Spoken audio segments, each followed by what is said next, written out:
Hello friend, welcome to Sunny educational technical. तो चलिए friend, आज हम एक्सप्लेन करते हैं कि how to what is the pull up and pull down resistance and why this use, इसे क्यों यूज करते हैं और how to select the proper resistance value of the pull up and pull down resistance. Okay friend, तो चलिए हम start करते हैं। इसके लिए सबसे पहले हम समझते हैं कि what is pull up and pull down resistance. Okay friend, normally resistance use करते हैं, वट किसे कहते हैं पुल अप रेजिस्टेंस और pull down resistance. Okay friend, for example के लिए मैंने ऑर गेट यूज किया है। ओके फ्रेंड, यहाँ पे एक ऑर गेट देख रहे हैं, फॉर एग्जांपल के लिए ऑर गेट हम यूज किए हैं।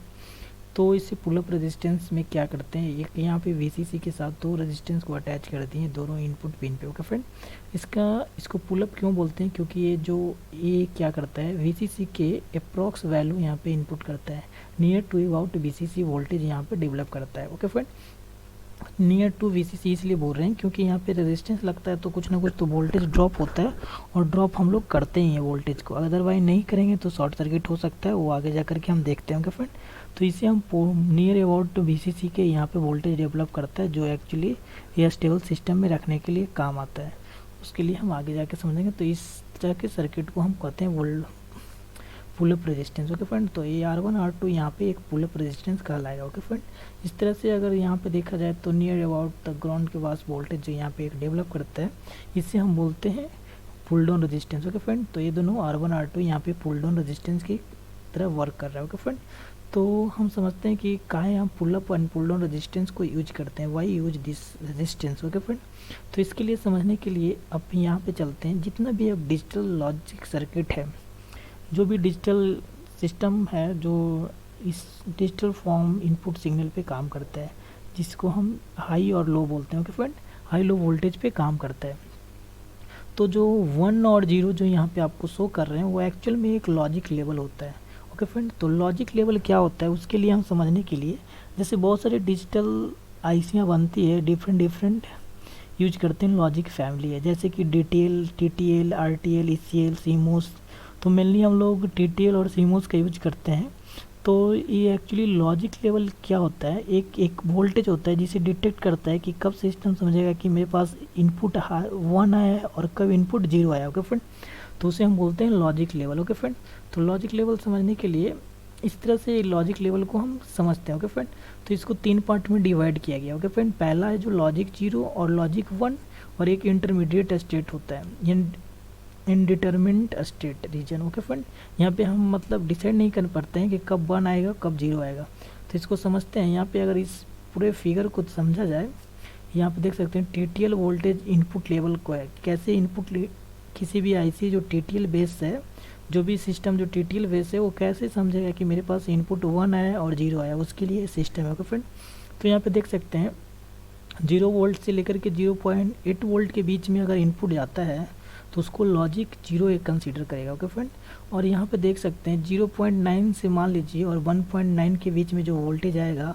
वो इनडिटरमिनेट स्टेट रीजन में जाएगा। डेट मीन्स यहाँ पे ए डिफाइन ही है कि कब सिस्टम 0 इनपुट दे सकता है और आउटपुट 0 या 1 दे सकता है। यानी कि यहाँ पे क्या है, इस रीजन में सिस्टम है जो अनस्टेबल हो रहा है, यानी कि अनडिजायर्ड आउटपुट दे सकता है। ओके फ्रेंड, और यहाँ पे देखिए 2 वोल्ट से लेकर के 5 वोल्ट के बीच में कोई वोल्टेज अगर पिन इनपुट देते हैं इसके बीच में, तो इसको ये समझेगा कि मेरे पास लॉजिक 1 आया है, यानी कि इनपुट हमको मिला है जो 1 है। ओके फ्रेंड, तो यहाँ पे ये देखिए समरी इसका देखा जाए तो 0 वोल्ट से 5 वोल्ट के बीच में अगर इनपुट देते हैं TTL सिस्टम में, तो उसको 1 समझता है। ओके फ्रेंड, और यहाँ पे 0.9 वोल्ट से 1.9 के बीच में देते हैं तो सिस्टम अनडिजायर्ड आउटपुट देगा, या तो 1 दे सकता है या तो 0 से दे सकता है। और 0 वोल्ट से लेकर के 0.8 वोल्ट के बीच में देते हैं तो सिस्टम है जो 0 कंसिडर करता है। ओके फ्रेंड, तो ये ऐसा क्यों होता है। अब देखिए, pull up pull down resistance use करने का मेन मकसद ये है कि इसके बीच में कहीं ये चला ना जाए इस रीजन में, तब सिस्टम अनस्टेबल हो सकता है अगर नहीं pull up pull down resistance का यूज करते हैं।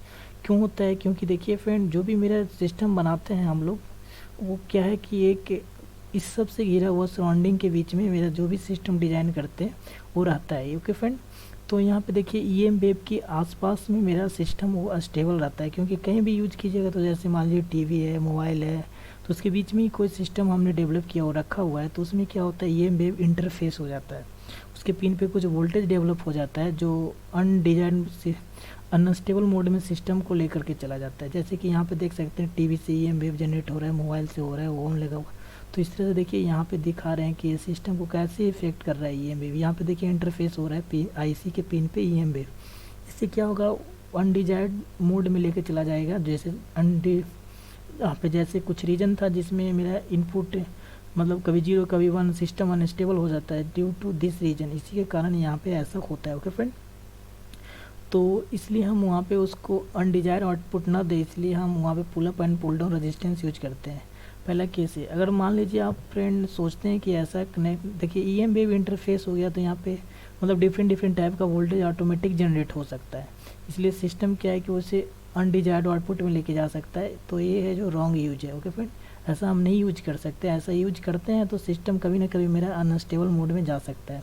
अगर हम सोचते हैं कि अगर डायरेक्ट वीसीसी को कनेक्ट कर दें तो यहाँ पे तो प्रॉपर 5 वोल्ट होगा, वेरी स्ट्रॉन्ग पुल अप का काम करेगा, यहाँ बहुत ज़्यादा स्ट्रॉन्ग पुल अप हो जाएगा। लेकिन प्रॉब्लम क्या है कि अगर मान लीजिए स्विच को प्रेस करते हैं तो यहाँ से ग्राउंड के साथ और पीछे के साथ शॉर्ट सर्किट हो सकता है। इससे मेरा सोर्स है जो इनपुट सोर्स या आईसी भी ख़राब हो सकता है। ओके फ्रेंड, तो इस वजह से ये दोनों केस को हम यूज नहीं कर सकते। ओके फ्रेंड, तो अब हम समझते हैं कि कैसे हम pull up and pull down resistance का वैल्यू को हम सेट करें। ओके फ्रेंड, तो उसके लिए हम चलिए यहाँ पे ऐसे तो जो भी हम आईसी यूज कर रहे हैं उसके डेटा शीट में हमको मिल जाएगा कि क्या पुल अप वोल्टेज होना चाहिए और पुल डाउन वोल्टेज होना चाहिए, और क्या मैक्सिमम करंट इनपुट दे सकते हैं, यानी कि एज ए सोर्स काम, एज ए सिंक काम करेगा आईसी, तो कितना सिंक कर सकता है करंट को, वो डेटा शीट में रहता है। बट यहाँ पे हम एग्जाम्पल के को ले करके यहाँ पे एक डिज़ाइन किए। ओके फ्रेंड, एग्जाम्पल लिए इस तरह से एग्जांपल लिए कि जैसे कि अभी हम यहाँ पे सिस्टम में देख रहे थे कि 0 वोल्ट से 5 वोल्ट के बीच में रखेंगे तो 1 कंसीडर करेगा, और 0 वोल्ट से लेकर के 0.8 वोल्ट के बीच में रखेंगे तो 0 कंसीडर होगा। ओके फ्रेंड, तो इस तरह से मान लीजिए कोई आईसी है, उसे हम मैक्सिमम इतने एम्पेयर तक का करंट दे सकते हैं, मान लीजिए 100 माइक्रो एम्पेयर का करंट दे सकते हैं। ओके फ्रेंड, और 5 वोल्ट के बीच में इसका इनपुट दे सकते हैं, 5 वोल्ट दे सकते हैं मैक्सिमम, उससे कम वोल्टेज भी दे सकते हैं लेकिन उससे ज़्यादा नहीं दे सकते। तो मान लीजिए सिस्टम को हमको तो यहाँ पे हम मान लीजिए पुल अप वोल्टेज 3 वोल्ट हमको लाना है कि सिस्टम के पास रेजिस्टेंस लगाए तो वोल्टेज 3 वोल्ट जनरेट होगा। तो उसके केस में मान लीजिए हमें पुल डाउन रेजिस्टेंस का वैल्यू क्या आएगा, करंट हमको यहाँ से पता है जो डेटा शीट से मिल जाएगा, और वोल्टेज भी डेटा शीट से आप पढ़ के ले सकते हैं। तो यहाँ मान लीजिए फ्रेंड पुल अप रेजिस्टेंस क्या होगा, तो डायरेक्टली ओम्स लॉ यूज कर सकते हैं, वोल्टेज अपॉन करंट से डिवाइड करिएगा तो 30 किलो ओम का यहाँ पे 30 किलो ओम का रेजिस्टेंस वैल्यू आएगा। पुल डाउन रेजिस्टेंस ऐसे ही कैलकुलेट कर सकते हैं, जैसे 0.4 वोल्ट लिए क्योंकि 0 वोल्ट से 0.8 वोल्ट के बीच में 0 कंसीडर करता तो 0 सिस्टम को ले जाने के लिए, यानी कि 0 लॉजिक समझने के लिए हम उसको 0.4 वोल्ट लेके चलें, और करंट से डिवाइड करने के बाद यहाँ पे 4 किलो ओम का रेजिस्टेंस आता है। ओके फ्रेंड, तो इस तरह से रेजिस्टेंस का वैल्यू हम कैलकुलेट कर सकते हैं। तो इस तरह से आप देखिए, मान लीजिए वीसीसी के साथ 2 R1 R2 रेजिस्टेंस लगा देते हैं यहाँ पे, तो ये 3 वोल्ट यहाँ पे देगा और 3 वोल्ट यहाँ पे देगा, वोल्टेज स्टेबल रहेगा और सिस्टम से ये वेव इंटरफेस नहीं करेगा। सिस्टम अनस्टेबल होना बहुत नहीं हो सकता है, मतलब वैसे तो कुछ भी हो सकता है बट ऐसे नहीं होगा क्योंकि इस तरह से डिज़ाइन किया गया है, क्योंकि हमेशा यहाँ पे एक पुल अप वोल्टेज प्रोवाइड रहेगा। तो इतना भी वोल्टेज नहीं ये वेव जनरेट कर देता है जिसके बियॉन्ड जा सकता है और सिस्टम अनस्टेबल हो सकता है, ऐसा नहीं हो सकता है।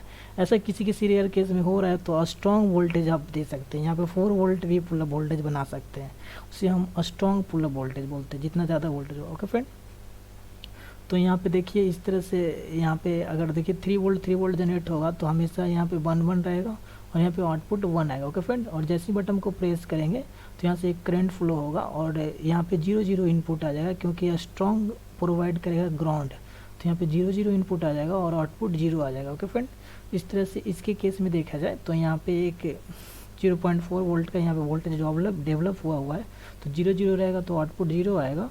और जैसे ही इसको बटन को प्रेस करेंगे तो as a compare to ground voltage VCC high level पे जाएगा और यहाँ पे 1 आ जाएगा, और 1 आ जाएगा तो यहाँ पे सिस्टम मेरा है जो सिस्टम यहाँ पे 1 आउटपुट देगा। ओके फ्रेंड, तो अगर मेरा वीडियो फ्रेंड पसंद आया हो तो चैनल को लाइक करें और सब्सक्राइब करें। धन्यवाद।